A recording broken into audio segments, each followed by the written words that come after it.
The Great Gatsby. F. Scott Fitzgerald. I'll tell you a family secret, she whispered enthusiastically. It's about a butler's nose. Do you want to hear about the butler's nose? That's why I came over tonight.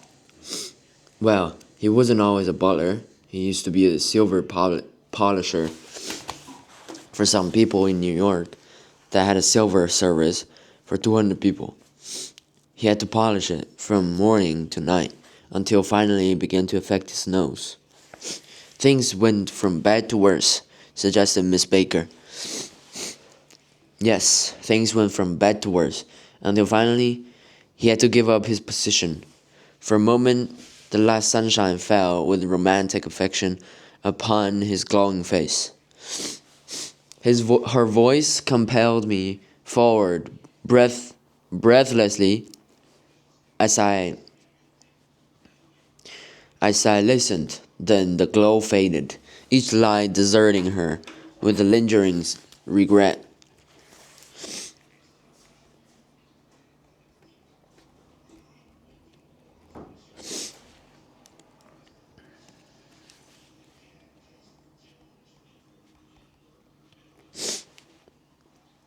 Like children leaving a pleasant street at dusk.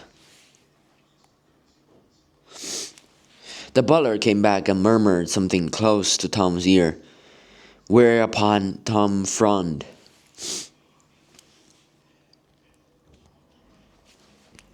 Pushed back his chair and without a word went inside, as if his absence quickened something within her. Daisy leaned forward again, her voice glowing and singing. I love to see you at my table, Nick. You remind me of a rose, an absolute rose, doesn't he? She turned to Miss Baker for confirmation. An absolute nose? This was untrue. I'm not even faintly like a nose. She was only extemporizing.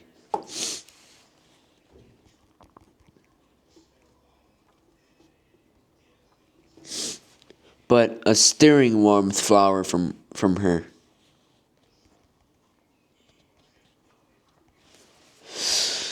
As if her heart was trying to come out to you, concealed in one of those breathless, thrilling words.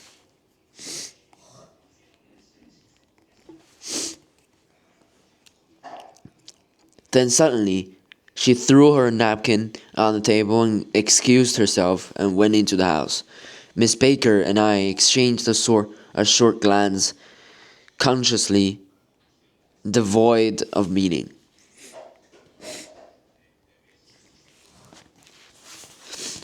I was about to speak when she sat up alertly and said, "Shh," in a warning voice. A subdued, impassioned murmur was audible in the room beyond, and Miss Baker leaned forward, unashamed, trying to hear. The murmur trembled on the verge of coherence.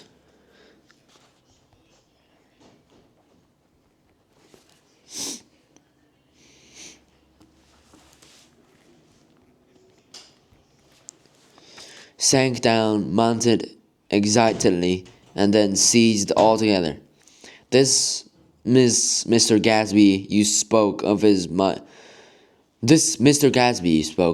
my neighbor, I began. Don't talk. I want to hear what happens. Is something happening? I inquired innocently.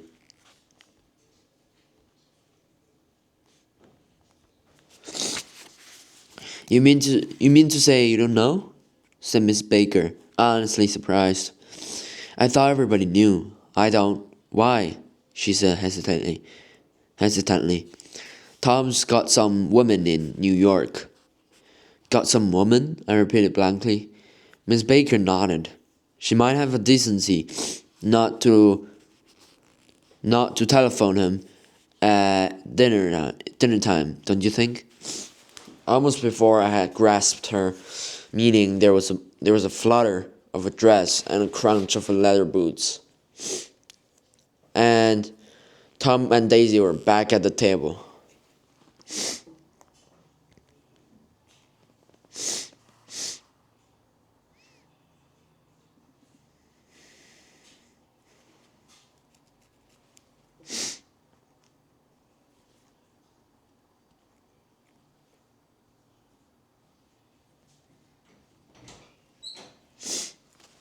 It couldn't be helped, cried Daisy in tense gaiety.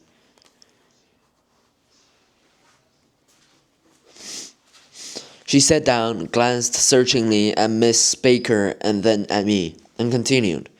I looked outdoors for a minute, and it's very romantic outdoors. There's a bird on the lawn that I think must be a nightingale come over on the Cunard or White Star Line. He's singing away. Her voice sang. It's romantic, isn't it, Tom? Isn't it, Tom?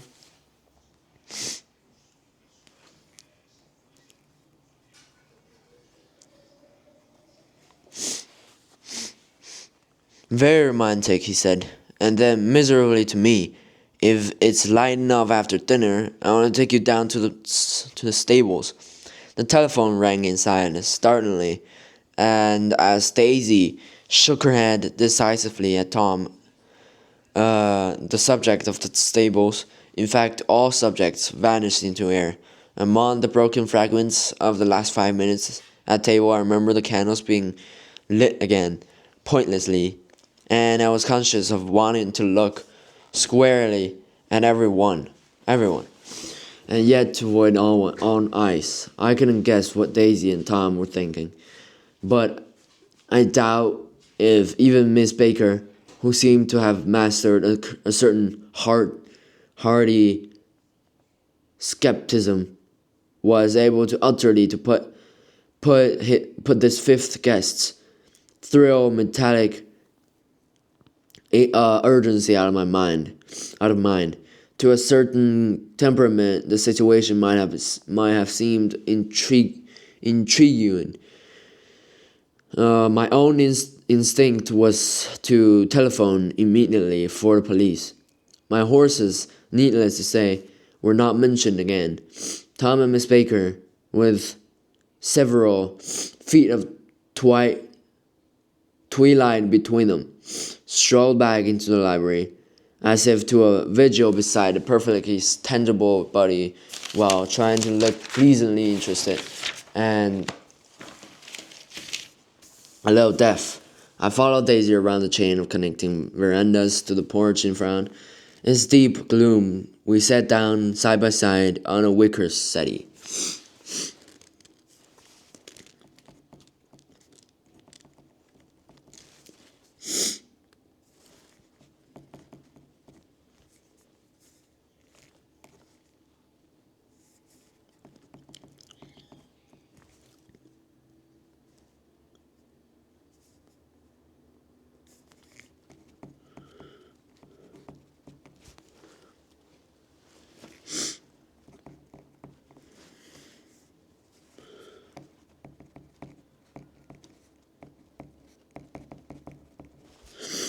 Daisy took her face in her hands, as if feeling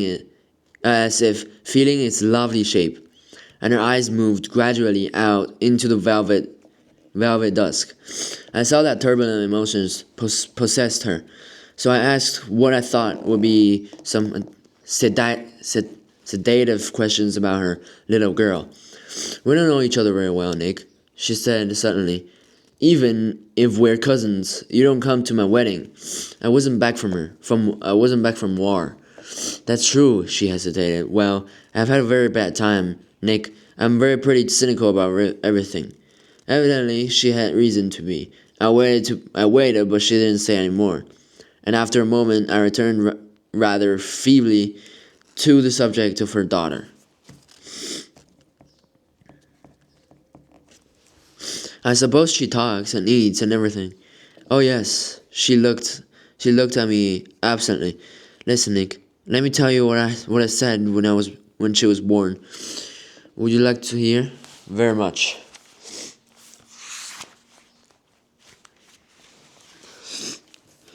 It's to show you how I've gotten to feel about things. Well, she was less than an hour old, and Tom was God knows where. I woke up out of the ether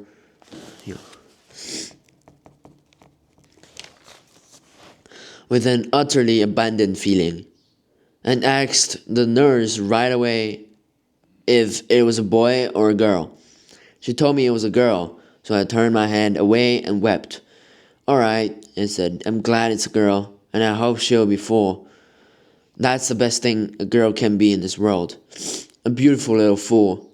You see, I think everything's terrible anyhow."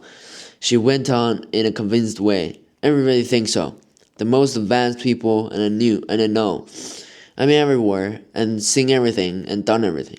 Her eyes flashed around her in a defiant way, defiant way, rather like Tom's, and she laughed with thrilling scorn. "Sophisticated. God, I'm sophisticated."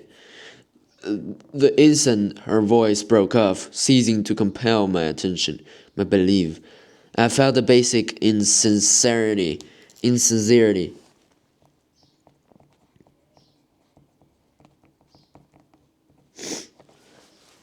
of what she had said.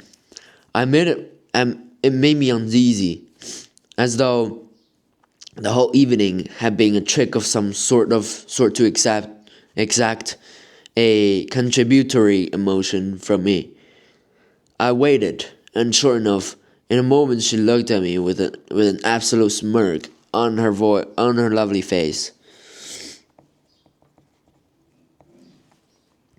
as if she had deserted her membership in a rather distinguished secret society to which she and Tom belonged.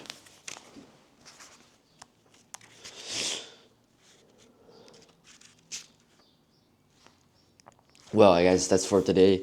I'll see you guys tomorrow.